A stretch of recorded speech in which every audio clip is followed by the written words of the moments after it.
الله والله والله والله الله والله والله والله. الحمد لله رب العالمين وصلى الله وسلم على سيدنا محمد وعلى آله وصحبه ومن تبعهم بإحسان إلى يوم الدين.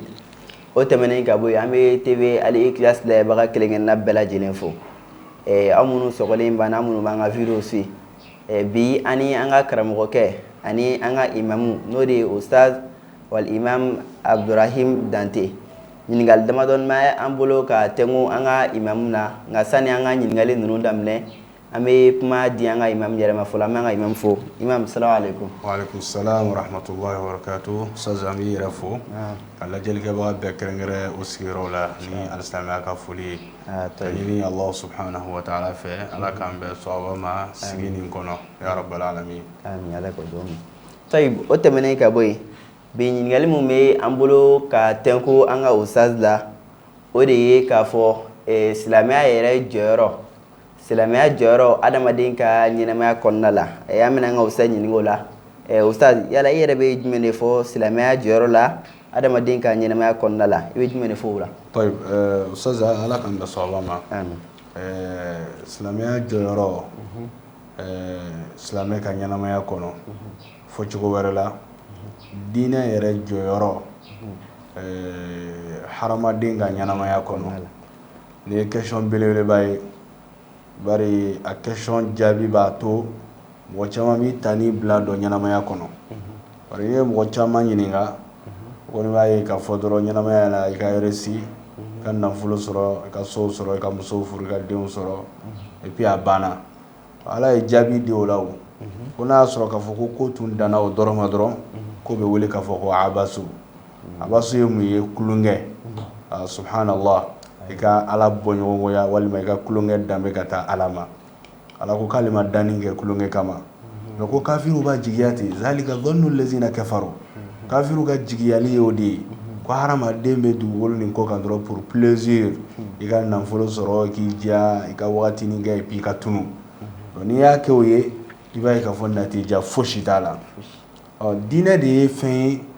femi yere be harama de soro kun yira ala wa nabato harama de mi to asoro kun kono kada ka Allah subhanahu wa ta'ala yore fal Qur'an ko ko jeya kale ma jine ni harama de nda foshi koson fo ka le batu dalga bo batu la yine muye bi maana al ittisal bayna al abdi wa rabbih relation ga to jon ana damba ni nyogonje sanga ni wati bela jilena o relation mi ni ala yo ni ko ga to ana che bari on ye fen la folenye an ye fen deselenye amana kusanya chugo maninga ukoti an obligé lendo ka fangatigi do nyini ka ambolola mineno ye pour que anga se ka yere protéger pour que anga to lafiya ni basigi ni hakli natige kono nyanamaya kono o foshite fona kala Allah subhanahu wa ta'ala o de ato don ge bago ya foni ni la ka fo ko ala yere wule la ko Allahu ko bi ma'ana li anna al qulub yani ta'la'u bihi kadaka ko Allah subhanahu wa ta'ala wulila Allah ko muna parce que ko duskun yere naturellement tabi'iyan o naralen do ala o be o sadi o besoin do alela ça dore ko son imana son imana bawo imana yada chugo imana nafulo soro chugo wallahi dongo do ala bi la dese wa ka dese kono idaguri ha be ala la harama de yɛrɛ bɛna bloquer tuma dɔw la k'a sɔrɔ a ye diɲɛ fɛn bɛɛ sɔrɔ a mago bɛ jɔ mun na Allah mɔgɔ minnu yadala mɔgɔ minnu ye yani tɔɲɔw kɛ diɲɛ kɔnɔ waati min na ni diɲɛ nana gɛrɛntɛ o da la mɔgɔw nana kɛ k'o lakori wallahi o mago jɔra ala dɔrɔn de la dɔw b'a yɛrɛ k'a fɔ ko ni dusukun ye yɔrɔ o yɔrɔ suganti protection fan fɛ yani hakilisigi fan fɛ garantie fan fɛ ka ala to yen i ye fu de kɛ wa n'i b'i ka ɲɛnamaya fɛnɛ kɔnɔ ni ala ko ti i wolo o mun bɛ wele k'a fɔ ko religion o mun bɛ wele k'a fɔ ko diinɛ i ka dɔn k'a fɔ i bɛ fu de la o de kosɔn sa i ka jateminɛ kɛ ni occidentaux ka jamana ninnu ta k'a lajɛ bi minnu ye liti gɛlɛn kɛ faslu din ani dawla ko ka diinɛ sen bɔ jamana ko la ko mɔgɔw ka vie diinɛ ko t'a la n'i ko k'i ka kɛ rijalu din dɔ i k'i den kɛrɛfɛ i k'i bugu i kana don mɔgɔw yɛrɛ la i k'i ka ala koni kɛ mais mun ye jamana ko ye ko ka ala ko sen bɔ a la o liti baw de kɛra wa o resila liti ninnu kɔnɔ o yɛrɛ ka faamuya la mais o ka jamana bɛ cogo di bi insécurité totale tuma dɔ la hali ka mɔgɔ fo i bɛ problème sɔrɔ tu me connais pourquoi tu me salues tu me connais donc munna parce que o labanna ka taa ni vie wɛrɛ ye vie min na bagananama don vie min na choisilama don vie min ni insécurité ni hakilisigibaliya b'a a kɔnɔ o la bari n'i ye ala ko den kɛrɛfɛ i yɛrɛ de bɛna i ka principe dilan i yɛrɛ ye i yɛrɛ de bɛna i ka yani sariyaw dilan i yɛrɛ ye o tɛ wolo fosi la fo n'a kɛra magosa ye bisa talib wal matlub e bɛ k'a ɲini yɔrɔ min na o lafolen don se t'o ye e yɛrɛ lafolen don se t'i ye dɔw la o sa kuma la surunyala an bɛ se ka kuma min fɔ komi kuma dayɛlɛ o de ye k'a fɔ ko diinɛ o de ye fɛn ye fɛn min b'a la ni Allahu subhanahu wa ta'ala y'o de ɲini an fɛ diinɛ yɛrɛ n'i y'a bɛɛ lajɛlen lajɛ Ibn al-Qayyim al-Jawzi b'a fɔ k'a bɛɛ bɛ tila ka taa ɲɔgɔn sɔrɔ al-ittisalu billahi wal-ittisal huwa ghayatul ghayat wara al-ibadat c'est-à-dire mɔgɔ ka relation ka continuer jɔn ni ala cɛ c'est-à-dire ani Ala subhanahu wa ta'ala ka nara ɲɔgɔn na k'o yɛrɛ de ye laɲini ye bato bɛɛ kɔfɛ sunkalo nana o de kosɔn jaga bɛ bɔ o de kɔfɛ seli bɛ kɛ o de kɔfɛ hiji bɛ kɛ o de kɔfɛ sinjitugu bɛ kɛ o de kɔfɛ ɲumanya fɛn o fɛn ni jɔn b'a kɛ a kɛkun a ka diya ala ye n ka surunya ala la ala ka najɛ ala ka n kanu donc n'an ye nin faamuya o la an b'a dɔw la ka fɔ ko hadamaden a mako bɛ diinɛ la i n'a fɔ anw farisogo yɛrɛ mako bɛ cogoya min na dumuni na ani ji hadamaden hitajilen don ka taa diinɛ ma ka taga yani ala ko ma i n'a fɔ hadamaden yɛrɛ jibiliyan a farisogo ni hitajilen don cogoya min na ka taga dumuni ani ji ma donc ça c'est hakilila ni faamuya la c'est très très important parce que fɛn fila de bɛ hadamaden na o fɛn fila bɛɛ lajɛlen ka mutatalabato ye nin de ye a fɛn fɔlɔfɔlɔ ye mun ye a ruhu o ye ni yɛrɛ ye o ni o ye Allahu subhanahu wa ta'ala fana ka aya belebeleba yɛrɛ ye danni kɔnɔ c'est à dire a bɛ yen a y'a dogo i n'a fɔ ale yɛrɛ y'a yɛrɛbakun dogo an na cogoya min na mɔgɔ si t'a fɔ ko ne delila ka n den nin ye n delila ka n muso nin ye n delila ka n yɛrɛ nin ye hali docteur bɛ kun n'u y'o opereli kɛ o t'a fɔ k'o ye nin ye o t'a fɔ k'o ye nin ye dɛ wa ni place tɛ farisogo la koyi mais a kɔni bɛ yen mais kabako ko ba a fila c'est à dire i bɛ farisogo yɔrɔ bɛɛ étudier ka ban tɔgɔ dala farisogo yɔrɔ bɛɛ la mais yɔrɔ tɛ yen ko nin k'a sɔrɔ n'ale tɛ farisogo tɛ se ka activité foyi kɛ o ni o mun filɛ nin dɛ dɔnnikɛbagaw ko k'ale ka balo de ye ala ko ye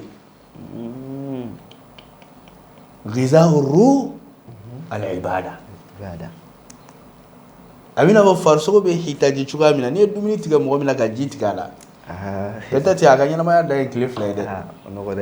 donc madama ni farisogo ni o bɛ ɲɔgɔn o collaborelen don ni ɲɔgɔn ye o naralen don ɲɔgɔn na pour que hadamadenya ka ɲɛnamaya dɔ kɛ donc n'i ko k'i bɛ farisogo ka dumuni a n'a ka ji walima farisogo ka besoin la nati walima k'o lawaleya ye siga t'a la k'a fɔ i k'i jilaja fɛnɛ farisogo ni fɛn min bɛ ɲɔgɔn na i n'a fɔ filanima i fɛnɛ k'o ka hakɛ d'a ma o de ye ka ala ko yira a la ka ni koron ka bila ala ko kan ka ala yira nin na ka nin ka vision kɛ ala ko ye ka Allah subhanahu wa ta'ala kanu don nin na n'o kɛra i b'a ye nintigi bɛ basigi a hakili bɛ sigi a bɛ bila tawazunu na tawazunu ye mun ye ni nana basikili sigi sisan ka san bila yan ka san bila yan i b'a ye o fila bɛɛ bɛ kɛ tan ten bɛɛ bɛ dala kɛ mais mɔgɔ dɔw de bɛ yen olu ka basikili la san de ka gili san de ka gili dɔ fu de bɛ nin kɔnɔ hadamaden fanba de bɛ ten ɲɛnamaya kɔnɔ olu bɛ balo diɲɛ de ye plaisir dɔrɔn c'est à dire tana t'olu la quoi fɛn o fɛn ko olu bɛ damu sɔrɔ o la o bɛ duloki bɔ o de nɔfɛ donc olu ka vie bɛ taa nin cogoya de la o de kosɔn ni mɛlɛkɛl mawtu nana olu mɔgɔ sugu ma Allah subhanahu wa ta'ala y'a jɛya alikuranɛ kɔnɔ ko b'a fɔ rabbi irji'uni la'alli a'malu salihan ala wallahi ne m'a faamuya o y'a sɔrɔ wagati la fakashafna anka ghita'ak ala ye hijabu bɔ ani mɛlɛkɛ cɛ a ɲɛ bɛ saya mɛlɛkɛ la i n'a fɔ waraba a kɔngɔmalen don a ni nɔfɛ o waati a b'a dɔn sisan ko jaga jahanama ko ye tiɲɛ jaga arijinɛ ko ye tiɲɛ jaja mɛlɛkɛ ko mun fɛra ne yɛrɛ filɛ nin ye ne ɲɛ bɛ mɛlɛkɛ la ale bɛna mun fɔ o yɔrɔ la sisan dɔrɔn ko ala b'a ɲini fɛ ka ɲama dɔrɔn ɲama yɛrɛ de dɛ a b'a fɔ ni makari da yɛrɛ de i k'a to n ka wagati fitinin kɛ diɲɛ nin kɔnɔ hali n'o kɛra 30 minutes ye n ka mun kɛ n ka muso furu wa n ka so jɔ wa n ka wari ɲini wa n ka immeuble joli joli de kɛ wa n ka taga n ka Dubai compteur makɔnɔ wa non a'malu salihan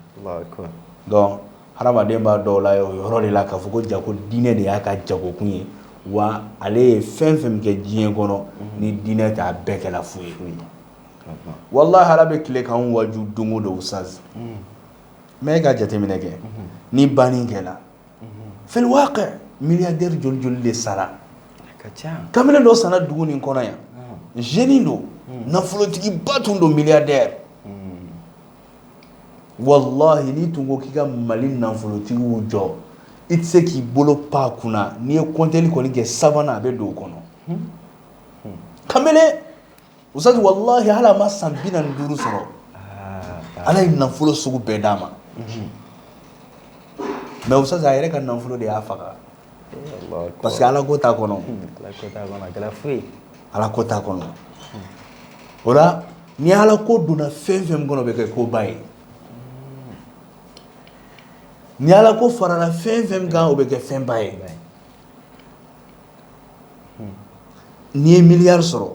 n'i ye so dagabanaw sɔrɔ n'i ye palasiba sɔrɔ n'i ye jamubaw sɔrɔ ka bɔ diɲɛ tɔgɔw la ni ala ko tɛ a la a bɛɛ tɔgɔ ye fu de ni ala ko fara kan a valeur bɛ bonya wa a bɛ kɛ fɛn valeur ma ye a bɛ na fɔ n'i ye chiffre 3 kɛ walima chiffre 6 kɛ 0 kɛ a tɔgɔ de ye zoro ye a tɛ se ka foyi fɔ ni zoro tɛ mais fɛn kelen dɔrɔn de bɛ valeur don a la e ka kelen dɔrɔn fara ka ban a bɛ kɛ miliyɔn kelen Allahu akbar zoro 3 de zoro 6 de filɛ nin wolo o bobolama nafa fosi t'o la mais kelen fara ka dɔrɔn a kumana donc ala ko fɛnɛ bɛ ten de n'ale farala fɛn fɛn kan a b'o kɛ koba ye ne jeune ye jeune nafolotigi ye ala ko sɔrɔ diinɛ sɔrɔ a b'a to a b'i bɛrɛ bɛn n'a ka nafolo ye a b'a to a tɛ ko kɛbaliw kɛ parce que anw ka nafolotigi caman bɛ dulɔmina ni juɲɛminaw ni sunkurutigɛlaw ni manamanakɛlaw ye bon o de ka jugu nafolo la o de ka jugu ni yɛrɛ fɛnɛ ma e bɛ don e tɛ yanni yɔrɔ woloma e bɛ ko bɛɛ kɛ donc siga t'a la k'a fɔ o bɛ kɔlɔlɔ min yɛrɛ da i kan o ka jugu ni fɛn bɛɛ mais diinɛ de b'a fɔ ko ayi dɛ kana nin kɛ dɛ nin tɛ daga ye dɛ nafolo b'i kun cogo cogo i man ka nin min dɛ bon i bɛ taa sɔrɔ fɛnɛ a nafa bɛɛ bɛ tila ka segin e yɛrɛ de ma n'o tɛ ala tɛ dɛ e gulɔ min conséquence bɛ segin ala ma non a bɛ segin e de ma o donc bana jugu ni fɛn minnu bɛ sɔrɔ n'a nana a bɛ segin e de ma o donc i b'a ye diinɛ mana fara fɛn fɛn min kan diinɛ b'o kɛ koba ye mais ustaz anw ka jamana nin kɔnɔ a tɛ ten dɛ ne fan ta bɛ contraire la wa a tɛ ten dɛ anw fana bɛ farajɛladegew de la farajɛladegew ni farajɛw ye fɛn min fɔ anw bɛ baara kɛ n'o ye donc ustaz hali baarakɛ yɔrɔw bɛ yen bi ni jamana nin kɔnɔ bali don i ka seli kɛ o yɔrɔ la formation bɛ yen bi mɔgɔ minnu yɛrɛ tuma dɔ la an b'a fɔ wallahi k'olu ni ala yɛrɛ de ka surun par exemple i n'a fɔ sɔrɔdasi sɔrɔdasi ni ala ka surun dɛ n'an ye ko yɛrɛ lajɛ parce que sɔrɔdasiya yɛrɛ i bɛ don ni nin de ye k'i ni sacrifier jamana ye o ni ala ka surun dɛ o kɔrɔ ko sɔrɔdasi ma vie diɲɛ ye wallahi sɔrɔdasiya yɛrɛ hakika ye mun ye ko sɔrɔdasi tɛ vie diɲɛ ye anw c'est à dire mɔgɔ sɔn caman bɛ vie diɲɛ nin de ye mais sɔrɔdasiya yɛrɛ b'a f'i ɲɛna k'a fɔ ko e tɛ ka vie diɲɛ ye ba e bɛ ka i yɛrɛ sacrifier de pour que mɔgɔw ka vie mais n'a fɔra ko sɔrɔsiya formation na ko ala ko interdilen don hali k'i seli maɲumako don dɔw bɛ se ka semaine kɛ billahi o tɛ dela dugu ma bali o bɛ tila ka taa bila ko kɛbaliw de la ko k'o ja gɛlɛya wallahi nin tɛ ja gɛlɛya ja bɛ gɛlɛya ni de ka ni lamini ala ko ye ka jamanadenya kanu don o la ka palasiw yɛrɛ o la Zubair denkɛ ko Madinɛ du 12 de tun b'ale fa wolo du 12 Basra du kelen Kufa du kelen dugukolo belebeleba 2 fana tun b'a wolo olu bɛɛ ye forodagabanaw ye a sara ka wari min jɛ to a bɛ taa $50 ani dɔɔni i y'a faamuya mais usazi kabako ye mun ye tumana mina ni Zubair ye nin kuma ninnu fɔ a tilala k'a fɔ ko dɛ k'ale fa tun tɛ jagokɛla ye dɛ ale fa tun tɛ commerçant ye dɛ ale fa tun tɛ taa damada la dɛ ko ale fa ye ni nafolo fɛn fɛn min sɔrɔ k'o ye k'a tun participeli min kɛ kira nɔfɛ jihadu kɛ yɔrɔ la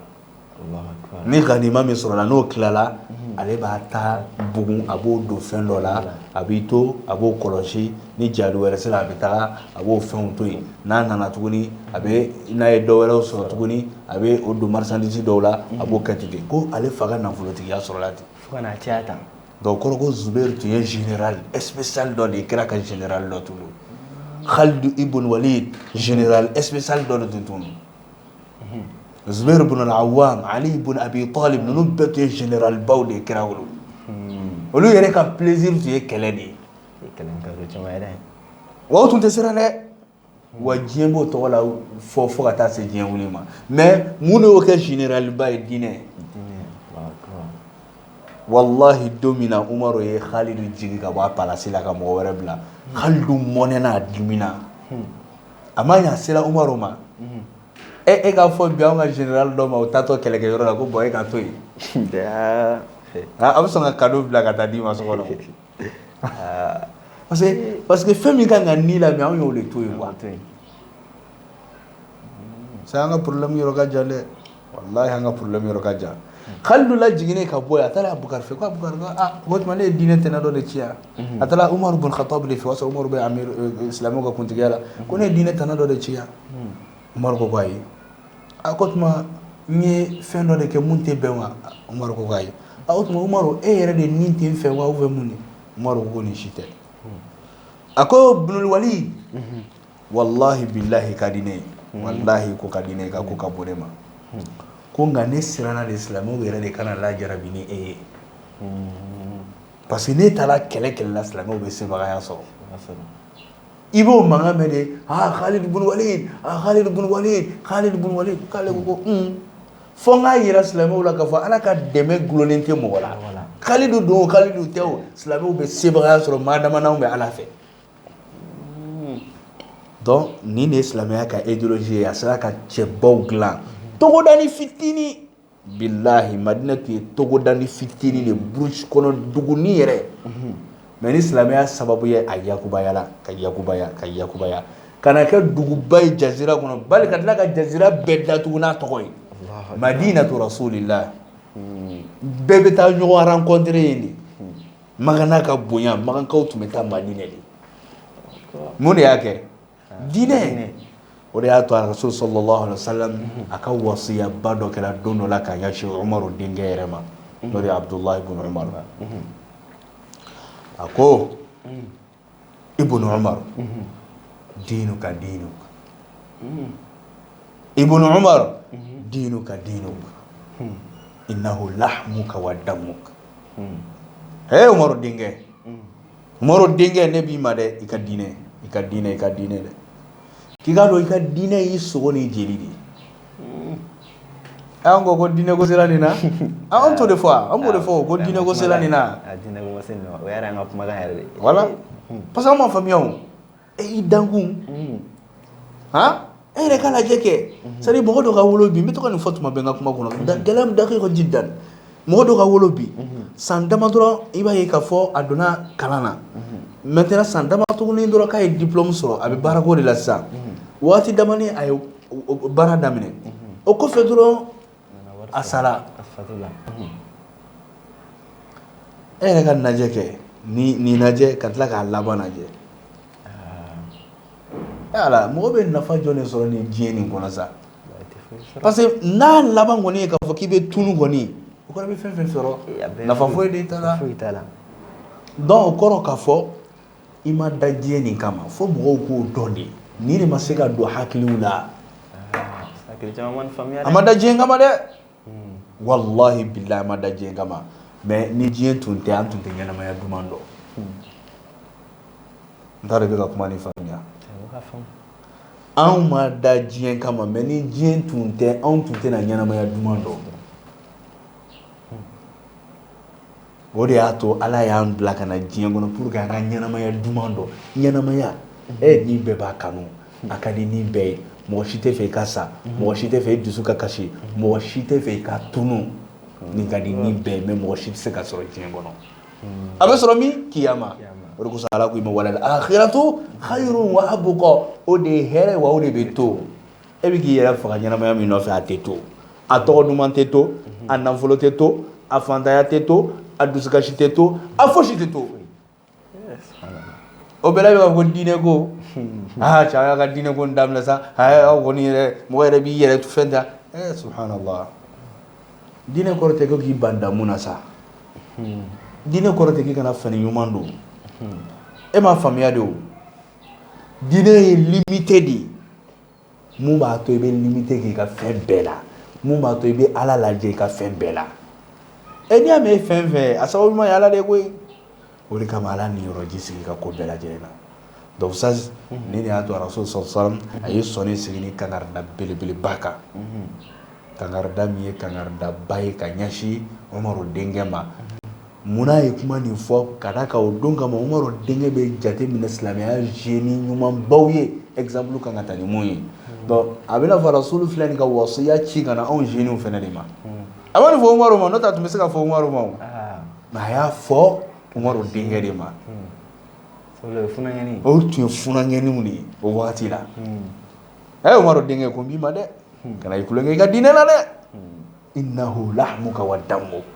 i k'a dɔn i sogo ni jeli de don donc ça ne b'a yira an na k'a fɔ ko diinɛ tɛ fɛn denni ye wa ka kan anw funanŋɛniw an ka diinɛ minɛ an bolo fila la sunguruninw a ye diinɛ minɛ aw bolo fila la fɛn min diinɛ bɛ musodennin min wolo sungurunin min wolo pogotiginin min wolo ani diinɛ tɛ mun wolo tɛ kelen ye hali furu fan fɛ bisigiya bɛ yen mɔgɔ mɔgɔ o ma i mago don i yɛrɛ la ka to k'i kun datugu ka to k'i yɛrɛ bila silamɛya ka mutatɔ labatuw kɔnɔ ɲinifɛnw kɔnɔ ka silamɛya ka règles su i ka ɲɛnamaya la ka seli fara i bolo la ka dugutilama seliw fara i bolo la ka kuranɛkalanw fara i bolo la e hakili la k'e bɛ mɛn so kɔnɔ e hakili la k'e bɛ kɛ yeko fila juguman ya abada surukuw bɛ wara kelenna bila de bɛlɛnw wara ka jugu sogo kelenna bila de ma wara ka jugu sogo ma sogo min b'a kelenna fanga t'a la mais i ka ko e ko ko wahidu e ka ko ala de bɛ dusukun na e ka ko e b'a bila ala ka minɛn kɔnɔ jɔn de bɛ se k'e tɔɔrɔ foyi se ka foyi k'i la foyi se k'i tɔɔrɔ fa innaka bi a'yunina ala ko tɛ cidenw ma k'e bɛ siran mun na k'o bɛ ka i nini o bɛ k'i dɔgɔya o bɛ ka nin kɛ o bɛ ka nin kɛ i bɛ siran mun na k'i k'a dɔn e b'anw ka ɲɛda filɛli kɔnɔ i b'anw ka murakaba total kɔnɔ donc kana siran diinɛ b'o de fɔ mɔgɔ ɲɛna kana siran parce que i ni ala bɛ ɲɔgɔn fɛ donc a bɛna fɔ diinɛ bɛ mɔgɔ ka indépendance d'a ma quoi naam diinɛ bɛ mɔgɔ ka hurriyatu mutlaqu yɛrɛ de d'i ma ni diinɛ ɲuman b'e wolo i tɛ t'i sigi buna hadamaden ɲɔgɔn kɔrɔ k'i tɔn siɲɛ k'i yɛrɛ kɛ i b'a fɔ ko e danna o de kama ni diinɛ ɲuman bɛ mɔgɔ wolo i tɛ tigɛ i yɛrɛ la ani ka juhudu la ka ɲɛsin ala ma fo ka taa kaburujo la ka taga su dalen ka o deli karisa karamɔgɔ a ka gɛlɛn bi dɛ an ka sokɔnɔla ma nɔgɔn bi dɛ i tɛ nin kɛ dɛ n'a tun bɛ se ko la a bɛ se kaburu jo ka di jɔn ye hali sufɛ k'a fɔ k'i ka taa kɛ ni mɔgɔ min bɛ yen ne fakuna fo ka taa fɔ k'e bɛ taa ɲini i t'a bila Ala ka minɛn kɔnɔ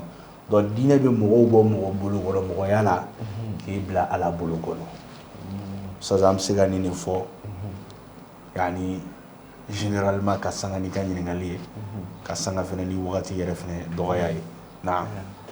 alhamdulillah an bɛ an ka ustaz fo kosɛbɛ vraiment a ye kuma minnu fɔ ninnu ye kuma nafamaw ye an bɛ Ala deli Ala ka faamuyacogo ɲuman di an bɛɛ lajɛlen ma Toyib sani an ka bɔ kuma kɔnɔ n yala an bɛ ustaz yɛrɛ ɲini a sɔrɔ ladilikan minnu b'a bolo ka di jeunes ma diinɛ ko la a bɛ se ka minnu fɔ jeunes ye ale ni an ka finitigilakaw ni ladilikan minnu b'a bolo ka ɲɛsin u ma ale ni jamana ɲɛmɔgɔw yɛrɛ inshallah ustaz ustaz i ka kuma ɲɛna kojugu an bɛ sarakanaka fɔlɔ ɲɛsin jamana yɛrɛ marabagaw ma mɔgɔw k'i janfa mais n'i yɛrɛ y'i yɛrɛ janfa o de ka jugu anw tɛ se ka kɛ fosi ye fana kɛla maliyɛnw tiɲɛ don anw ye civilisation ni développement ye mɔgɔ minnu na an obligelen don an ka taa olu ka sira fɛ bari an b'olu de ka kan kalan mais mɔgɔ tɛ fɛn bɛɛ lajɛlen ta i n'a fɔ i tɛ ban fɛn bɛɛ lajɛlen na cogoya min na a ka kan an ka mɔgɔw k'a dɔn anw yɛrɛ ye jɔn de ye danbe ɲumanya yɛrɛ ye jɔn ye anw yɛrɛ ka sigida tabiya ye jɔn de ye Ala ko tɛ mɔgɔ si tiɲɛ Ala ko tɛ mɔgɔ si kɛ dɛnkɛrɛfɛ mɔgɔ ye bali Ala ko bɛ mɔgɔ dusukun tɔ lamini donc sɔrɔdasiw u bɛ lahalaya minnu na ani an bɛ se k'a fɔ sa yani mɔgɔ mɔgɔ n'o bɛ tenni domaine kɔnɔ a formation ninnu ni fɛnw na i bɛ taa sɔrɔ gɛlɛyaw caman bɛ yen a kow kan fattaqullaha mastata'tum sira Ala ɲɛ i seko damayira la sira Ala ɲɛ i seko damayira la hali n'a y'a sɔrɔ k'a fɔ ko seli balila pewu taa i seli ɲɛgɛn kɔnɔ wallahi Ala b'a minɛ sira Ala ɲɛ i seko damayira la nka anw tɛ wasa ka tɛmɛ o kan k'a fɔ ko f'an bɛ taa baara yɛrɛ haramuya k'a d'i ma non an kɔni b'a f'i ɲɛnɛ sira Ala ɲɛ i seko damayira la choix t'i bolo dɛ an b'a dɔn n'i minɛna i bɛ pini yɛrɛ i bɛ se ka bila bon kɔnɔ tile 3 i tɛ dumuni kɛ o n'a ɲɔgɔnnaw mais sira Ala ɲɛ i seko damayira la nka ɲɛmɔgɔ minnu bɛ yen k'olu de bɛ se ka ko ni yɛlɛma ni olu ni laminen don ni ko nin ye o bɛ Ala sɔsɔ de la dɛ ninnu bɛ farida bila i ka dɔn k'a fɔ olu de b'a jurumu bɛɛ lajɛlen ta wa Ala b'o ɲininka a bɛɛ lajɛlen na o la an ka yɛlɛma don an ka kow la an k'an yɛrɛ bila diinɛ kadira kɔrɔ an ka bonya b'o la an ka kɔrɔta b'o de la o ye kuma sigiyɔrɔma fɔlɔ ye ka ɲɛsin ɲɛmɔgɔw ma kuma sigiyɔrɔma filanan ka ɲɛsin anw yɛrɛ jamanadenw ma kɛrɛnkɛrɛn bolo ma jeunes ani pogotiginiw vraiment an ka société la bi an kɛlen don ka diinɛ to an bolo kɔfɛ wallahi i ka jeune sɔrɔ bi k'a sɛbɛ bɛ Ala ko ma k'a ka plaisir ye Ala ko ye a ka haminako ye Ala ko ye a bɛ ɲini kana dɔgɔya dɛ a bɛ ɲini kana dɔgɔya o de kama fɛn min ne b'a yira mɔgɔw la ko ni activité minnu filɛ nin ani an ka denmisɛnnin wajulikɛlaw ye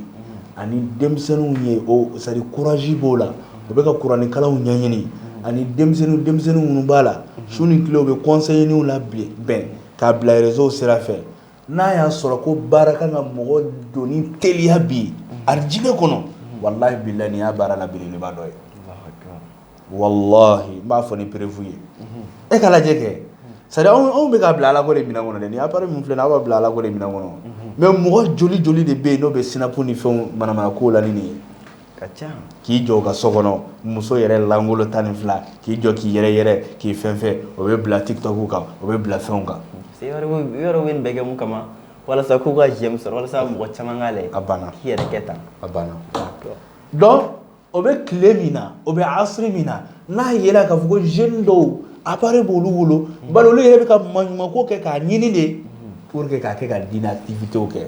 mɔgɔ ka se ka nafa sɔrɔ a la o sigiyɔrɔw la mɔgɔ ka se ka diinɛ faamuya sɔrɔ o sigiyɔrɔw la n'a y'a sɔrɔ k'a fɔ ko baara kan ka mɔgɔ doni teliya arijinɛ kɔnɔ anw ka nin wagati nin na wallahi ninnu n'a ɲɔgɔnnaw don sa o la an bɛ aw encourager ka tila ka an filɛbagaw bɛɛ encourager ka tila k'a yira aw la k'a fɔ ninnu dɛmɛli wallahi billahi diinɛ dɛmɛli don yala mun filɛ nin suguba kɔnɔ k'a lajɛ sa farati ko joli joli de kɛra i yɛrɛ la bɛ jaga bɔ a ɲɛ ma bɛ ala ko baara jɔn de kan ka kɛ t'a dɔn ko dakun caman b'i ni ala cɛ tɛ ɲumanya dɔ kɛ sa kana warijɛ di yɛrɛ appareil san dɔrɔn i k'a di ninnu ma o ka se ka nin baara ninnu bila propre dɔw ka jɔ so dɔ denw ma dɔrɔn ne y'a mɛn k'a fɔ studio ko b'a la dɔrɔn ne ka appartement dɔ bɛ yen n bɛna a bila aw ka bolo kan o bɛɛ lajɛlen ye dɛmɛw de ye nin bɛɛ ye diinɛ dɛmɛw sira de ye bi hali micro ɲuman sɔrɔli o ye baara ye jamana na jamana min 99% o bɛɛ ye silamɛ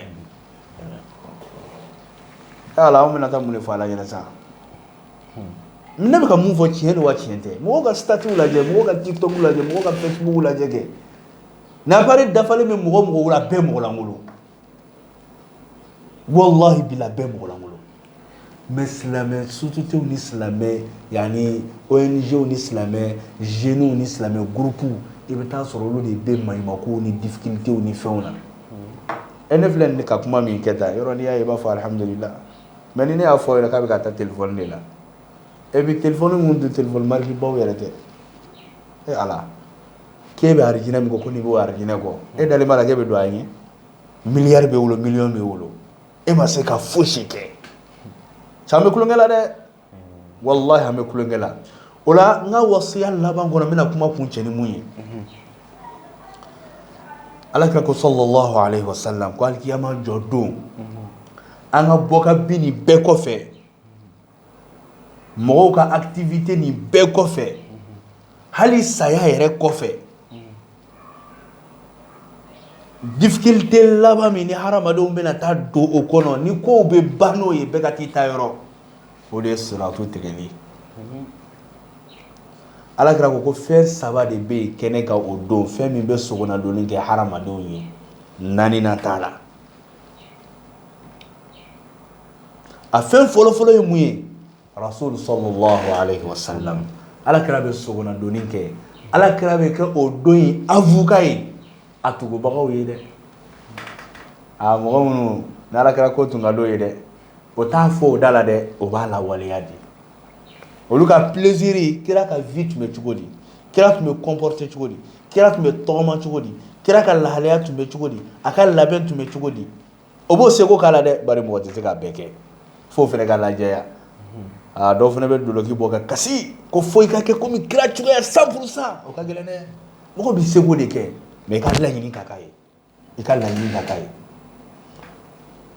alakira sallallahu alaihi wasallam a bɛ sogonadonni kɛ o tigilamɔgɔw ye sogonadonni filanan ala ko baara mun kɛ seli fana selili lagansara selili safo selili sun donni jaga bɔli sinji tuguli ɲumanya o ɲumanya k'i b'a kɛ i bɛ ka baraji de ɲini a la o fɛn o fɛn n'i tun y'a kɛ diɲɛ nin kɔnɔ ala b'o dilan k'o kɛ bunahadamadenama dɔ ye walima danfɛn bisigi dɔ ye a b'i jɔ siratu fankelen la a bɛ sogonadonni kɛ a kɛbagaw ye n bɛ se k'a fɔ dɔrɔn pour que e ni ne k'a faamuya ko diinɛ min n'i tun ye o mɔgɔ ye dɛ ani ye baara minnu kɛ ni diinɛ tɔgɔ ye o de bɛ taa présenter kɛnɛ kan o bɛ sogonadonni kɛ a tigiw ye hali n'a danna o ma o tɛ diinɛ kun bɔ a sabanan o ye sinji ye ala bɛ sinji fana bila kɛnɛ kan o don fana o bɛ sogonadonni kɛ o tɛmɛbagaw ye ni fɛn saba olu dɔrɔn de bɛ se ka kuma don min na nabiɲumanw daminɛna cidenw daminɛna segona bɛɛ daminɛna fosi tɛ se ka kuma i tɛ fosi bɛɛ illa hamsa o la hali n'a danna nin ma an kan k'a dɔn k'a fɔ ko diinɛ ye fɛnba ye ni fɛnba don an k'an bolola minɛ n'a ye an ka bonya b'o de la an ka kɔrɔta b'o la mɔgɔ si tɛ se k'a fɔ ko diinɛ ye ne to kɔfɛ an karamɔgɔ dɔ ko wallahi wa hali ni niveau bɛ kilasi 6 de la k'e ye diinɛmɔgɔ ye ko n'i yɛrɛ masiri n'o baara ye wallahi k'Ala b'i ka bonya bɛɛ d'i ma n'o sababu ye o la an b'a ɲini an lamɛnbagaw fɛ kɛrɛnkɛrɛn bolo ma an ɲɔgɔnnaw aw mago bɛ aw de la an bɛ fɛ aw ka bɔ ni sabari ni ko ninnu na anw bɛ fɛ aw ka bɔ ni dɔnnangolo ninnu na ni arabu ko ninnu na ni manamana ko ninnu na a ka fara an kan an ka dusukunw na ɲɛnamaya an ka Ala yira dusukunw na Ala tɛ mɔgɔ wolo dɛ mɔgɔw ɲinɛnen don Ala kɔ dɛ an ka liti y'o de an ka Ala yira dɔrɔn mɔgɔw la hali bi Ala k'an bɛn yani sawaba ma ka baara nɔgɔya an ye assalamu alaikum warahmatullahi wabarakatuh. طيب alhamdulillah lakin an ye faamuya caman sɔrɔ an ka ustaz ka kuma la vraiment n'a dara nin ma hali n'a dara nin ma vraiment faamuya caman yɛrɛ de kan ka sɔrɔ nin na an bɛ Alahu taala deli Ala ka faamuyali cogo ɲuman di an bɛɛ lajɛlen ma inshallah wala an bɛ bi ta bila yan inshallah an b'a fɔ aw k'an bɛ sigida wɛrɛ la wassalamu alaikum warahmatullahi wabarakatuh. Wa alaikum salam warahmatullahi wabarakatuh.